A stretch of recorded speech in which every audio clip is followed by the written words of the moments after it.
Assalamualaikum and hello everyone. My name is Nabila Nurmashara binti Ismail. I'm a university student and I'm your moderator for today's forum.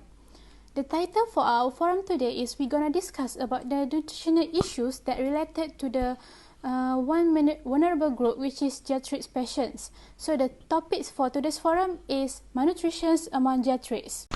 Before we start our forum, let me introduce you our panelists for today. First, this is Dr. Anis Farhana, a geriatric doctor. Second, Ms. Udaimatun Noor, a nutritionist. And lastly, Ms. Camelia Arfina, a care manager at Geriatric Hospital. Assalamualaikum and thank you moderator for the questions. I'm going to explain on management and consideration for the development of geriatric foods for caretakers. As we know, that geriatric people are people with conditions that limit their capacity to perform daily activities and everyday tasks. So, it is important for the caretakers or caregivers to help them to improve their daily activities and to perform everyday tasks. One of the most important role for the caretakers is to ensure that the geriatrics nutritional needs are met. Firstly, the caretakers or caregivers must understand how they will serve foods to geriatrics. As we know, elderly are lower in appetite, so they feel they are unable to eat much food as required to them. So, to overcome that, the caregivers or caretakers must be creative to prepare or serve food for their geriatrics to ensure they are satisfied with the food and eat everything. Start serving foods in small portions because it is easier for the elderly to finish the foods. Next is serve the foods that suits their local taste and has diversity in color, size, texture to make the foods more interesting. And to enhance the flavor, add natural seasoning or herbs into the foods. It is important to choose nutrient-rich foods, such as all food groups present in the food pyramids of Malaysia. Foods rich in calcium, such as milk, tofu, green leafy vegetables. Foods rich in iron, such as beef, lamb, mustard. Foods rich in zinc also important for the elderly, such as fish, whole grain products, and most importantly, some varieties of vegetables and fruit. Without further ado, allow me to start the discussions with the first question for Dr. Anis Farhana. Doctor, can you explain what is the common health problem for the geriatric patients? And is there any side effect of the health problem to them? Hi, Assalamualaikum. Thank you, moderators, for the question. So, according to CDC, 41% of persons aged 65 and above are reported being high and excellent condition in 2017. This is encouraging news given that average life expectancy is increasing with many 65 years old to 80 years old can live happily. So seniors are frequently confronted with a number of health issues that might have impact in their later life. So these are some of most common issues the elderly people experience, which we may not know that already affected them or uh, they are in early stages of our parents and grandparents. So certain medical disorders are influenced by our family history, age, their past lifestyle. So, however, by making it a sensible, healthy choice of lifestyle, contact a doctor regularly can be avoided the progression of or slow down the problem. What I'm going to tell you is the most typical health issue that happen among elderly. So, firstly is cognitive decline. While memory loss is typical as people get older, Alzheimer's disease is not. It is critical to notice the early stages of Alzheimer's disease. Since early intervention and treatment can help limit the illness progression. So oral health issue was the second heart problem. Although not all the seniors losing their teeth, it can be the problem of bacterial illness that affects the gum and bones that support the teeth. So frequent visiting the dentist for cleaning every 6 months will keep their teeth and gum in a good shape. Heart diseases. For those are almost over 65 years old, heart disease is still the leading cause of death. High blood pressure and cholesterol must be appropriately handled, and taking care of their heart is essential to avoid developing heart disease in later life. Osteoporosis. According to the National Osteoporosis Foundation, approximately 54 million persons over 50 have reduced bone mass or osteoporosis. This is kind of worrying us that nearly all adults over 18 have arthritis in some form. Regular exercise and healthy diet might help to protect them, their bones especially, and joints.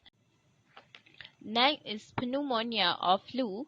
Infections such as flu are unparticular among elderly. However, this recent years COVID-19 has been around us and seems to be evolving to be more dangerous virus. Seniors in particular are more susceptible to them, and due to reduced immune system, they may be less likely to recover successfully. So remind your parents or grandparents to take a vaccine and not go out regularly. Only go out when it's important things. So vision and hearing loss. Millions of elderly people suffer from age-related eye problems such as macular degeneration, cataracts, glaucoma, and 42% of those with hearing loss are 65 and older. Moreover, is respiratory disease. If your parents already have asthma or chronic obstructive pulmonary disease, or we call COPD, might become worse as they get older. So next is diabetes. This is the most common disease among younger or among old elderly. So type 2 diabetes affect around 1/4 of person aged 65 and above. The sooner you recognize that your parents are at risk or having that diabetes, the sooner you can start controlling their blood sugar and implementing lifestyle changes that will help you to do so. Lastly is the most common health problem, which is cancer. Women, for example, are more likely to develop cervical or endometrial cancers, whereas men are more likely to develop prostate cancer. While it may not be feasible to completely avoid cancer, but tests to discover certain tumors in early stages of their life can aid in their effective treatment. Thank you. Again, thank you, Ms. Moderator, for the question of side effect of the health problem. So as people get older, especially with common diseases, they tend to develop a number of complex health conditions known as geriatric syndrome. Frailty, sleep problems, urine incontinence, falls, delirium, pressure ulcer as commonly a result of numerous underlying causes.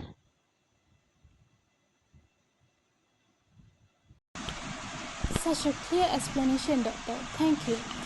Next, I would like to ask Ms. Uday. Ms. Uday, as we listen to Dr. Anis, we know that malnutrition is one of the side effects of your health problem. Can you tell us, is there any consequence of the malnutrition? Will it be good or worse to the geriatric patient? Okay, thank you, the moderator, Nabilah Nur Mashara. Okay, so first of all, one of the most pressing issues arising from this demographic transition is malnutrition among the elderly. So often, As people get older, their nutrition objective change toward meeting and limiting increased nutrients demand with less energy requirement, as well as avoiding lean muscle loss. So, because of its impact on the elderly, malnutrition has joined the ranks of the geriatric giants, with standing among classic geriatric disorders such as immobility, instability, incontinence, and cognitive impairment. So, these are the common consequences of malnutrition among the geriatric patient, which are protein energy malnutrition, sarcopenia, and cachexia. Other than that, impaired immune status and muscular mass loss, which contribute significantly to the increased morbidity also associated with malnutrition. So, sarcopenia, which is known as reduced muscle mass and strength, contribute to poor physical status, loss of independence, and an increased risk of falls and subsequent fractures, all of which have a detrimental influence on quality of life in the geriatric and the sick. Okay, Miss. So the next question is for Miss Uday too. Is there any suggestions of how we can tolerate with malnutrition, or how we can prevent the malnutrition among the geriatric patient? Okay, thank you, moderator, for the thoughtful question. So, first of all, geriatric patients, usually we have a problem with their appetite that directly results in malnutrition. So, to prevent this problem, first of all, the caretaker has to play a huge role. First, encourage them, the geriatric patients, to choose healthier food.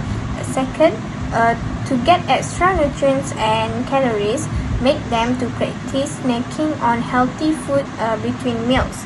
Next, encourage them to do exercise, even a little one, because exercise can help them to improve their appetite and keep their muscles and bones strong. Lastly, consider adding supplement to their diet. This may be benefit them as their food intake was insufficient, which results less nutrients provided for their daily needs. But you need to get a prescription from the doctor first. Thank you. Alright, thank you, Miss Uday, for such a brilliant suggestions and explanation. Alright, now I would like to ask Miss Camilla. Can we know how the caretaker cope with the patients, how they handle the patients in this case? Is there any special care management procedure for them? It is important to know that what the geriatrics likes to eat and doesn't like to eat. So it is required to ask them about the food provided or given and try to improve according to the feedback received. And for the geriatrics who doesn't speak or refuse to talk, please record what they are consumed and what they didn't consume. Milk, biscuits, breads, and cereals should always be available for the elderly who refuse to eat regular food. But to keep them from eating all the foods at once, don't give or serve them in big packets.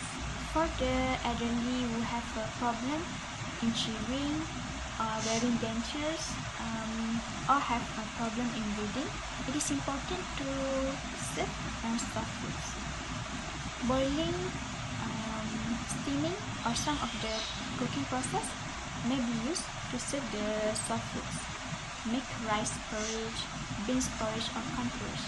As a snack, make puddings or agar-agar with milk to make them easier to chew.